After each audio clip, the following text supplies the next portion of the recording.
o governo que recorreu do IOF ao Supremo. Olha aí, Ari. Davi Alcolumbre quer limitar acesso ao STF contra decisões do Congresso. Hugo Mota fala em convivência harmônica entre os poderes. Aniele. Exato, ainda é consequência dessa crise entre os poderes e o fato do governo ter judicializado a derrubada do decreto do IOF. Apesar do presidente do Congresso Nacional, Davi Alcolumbre, ter dito que o governo tem legitimidade de recorrer ao STF, ele não reconhece essa mesma legitimidade para os partidos que têm baixa representatividade aqui no Congresso Nacional. Davi, ontem, durante a sessão, disse que é importante debater, e a informação é que ele vai protocolar um projeto de lei para limitar o acesso ao Supremo Tribunal Federal em relação àqueles partidos que têm poucos deputados e senadores. Ele ressaltou o aumento da judicialização de questões que são definidas aqui pelo Congresso Nacional e aquela velha história de invasão de competências. Vamos ver um trecho da fala do presidente. Presidente Rodrigo Pacheco, mas eu entendo que nós temos que tomar uma providência em relação a isso. As críticas ao judiciário são fruto daqueles que vão e procuram no judiciário, como o caso do IOF, foi um partido político que entrou fazendo o primeiro questionamento, em seguida a AGU, com legitimidade, com prerrogativa, mas se todo o tempo nós levarmos todas as discussões do Congresso, com todos os legitimados para o Supremo Tribunal Federal, em todo instante alguém vai ficar satisfeito e alguém vai ficar insatisfeito com a decisão da Suprema Corte Brasileira.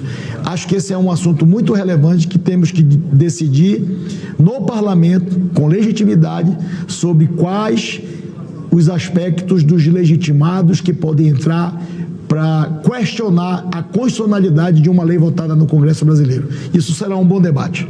Concedo a palavra ao senador. Então, claro, já está gerando reações, apesar de que a expectativa do próprio presidente é que esse projeto seja apresentado antes do recesso parlamentar que começa agora no dia 17 de julho. Ao mesmo tempo que alguns oposição veem que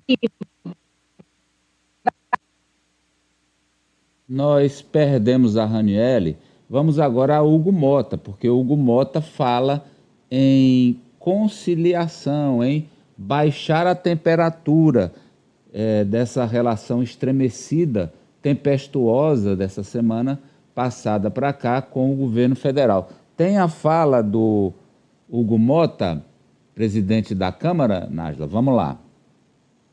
Procurado, com essa independência, poder manter uma convivência harmônica, porque quem ganha com isso é o país. Ter harmonia não se obriga que um poder concorde com tudo que o outro faça. Há divergência, há discussão, né, há discordância, e isso é natural da democracia. Vamos lá para a análise. São duas situações, professor. Uma é essa alteração que o presidente do Senado propõe de que, olha, não é todo partido não pode, por qualquer motivo, entrar no Supremo. E o Hugo Mota tentando esfriar a crise. É até engraçado, eu gostaria de ler o que está propondo o presidente do Congresso, porque todos os partidos são iguais. Se eles cumprem o que determina a lei eleitoral e tem legalidade via Tribunal Superior Eleitoral, não cabe ter partidos que podem e partidos que não podem acessar em alguma demanda o Supremo Tribunal Federal. Eu posso, você pode, nós podemos, os partidos também. Isso está na Constituição, só se ele quiser alterar a Constituição. Aí só pode ser através de uma PEC, de uma proposta de emenda à Constituição. E é um absurdo, porque não é essa a questão. Ele está totalmente equivocado. Com relação ao presidente da Câmara, a temperatura aumentou muito, porque o governo se sentiu, a opinião do governo, se sentiu traído após aquela reunião supostamente histórica de domingo à noite, em Brasília. E agora a tensão cresceu muito, não só porque dos tais 3 BBB, os bilionários, banqueiros e as bets, né, que começou primeiro como proposta do PT e parece que agora assumida pelo governo, e as tensões, inclusive aqui em São Paulo.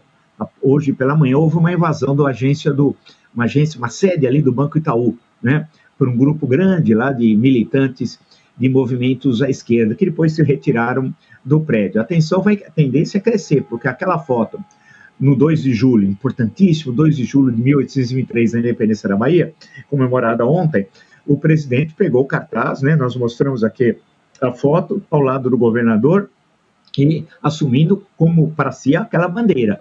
Então, a tensão é muito grande e podemos ter um conflito muito sério entre os poderes, não só entre o executivo e o legislativo, mas com o judiciário, que é demandado. A culpa não é do judiciário.